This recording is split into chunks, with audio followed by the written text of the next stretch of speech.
From Asia to Europe to the U.S., markets around the world are feeling the effects of the Japanese earthquake. Simon Wong is with us now from Hong Kong. He is a regional economist at Standard Chartered. Simon, thanks so much for taking the time on this busy day to be with us. Japan, the third largest economy in the world, a rich country despite public debt levels. What does this mean for Japan's recuperation after this event?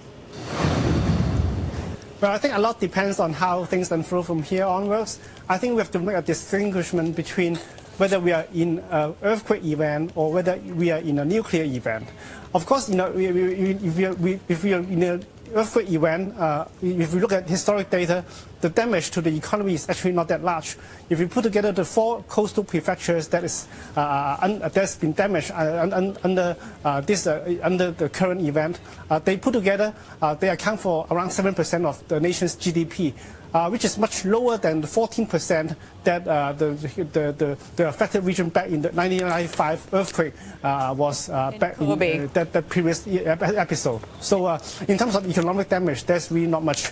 But if we are talking about a nuclear event, of course the impact will be much longer lasting.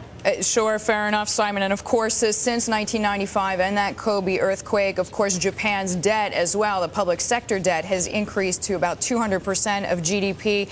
I want to ask you about the Japanese citizens, though. What if the people who are saving sort of repatriate money or diversify less? That is to say, keep all of the funds at home. What is this going to do to the Japanese economy? What does this do to the global economy? Well, that is of course, going to hurt the Japanese economy. First of all, the first response of that will be a much stronger yen than we are seeing now. And I think that is what the Bank of Japan has been trying to prevent from its latest round of actions. It just announced this morning that it's going to expand its quantitative easing program by an extra 5 trillion yen to try to boost confidence in the financial sector, as more specifically to prevent people from repatriating their overseas assets and try to convert that back to the yen, which will lead to a strong strengthening of the yen and kill off the recovery. So what do you see as far as the effect on the U.S.? I mean, obviously Japanese exporters as well would be hurt in that scenario with the yen rising, right? Intraday quote, it was Friday's close.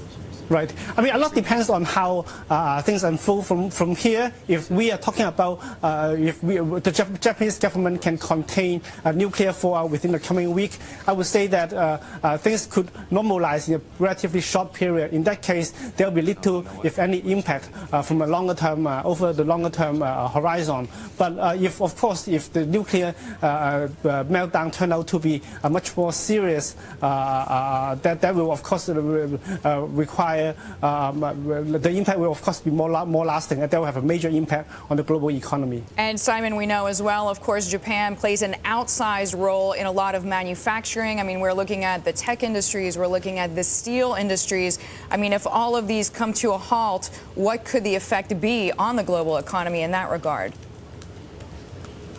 Well, in the short term, it's going, of course, to be a drag on the global economy. Also, Japan is also a major oil refiner in the Asia region, and in the aftermath of the quake, we have seen crude prices tumbled as a result of the possible shutdown of Japanese refinery. If that lasts for an extended period, that could seriously impact the supply of refined oil products in Asia.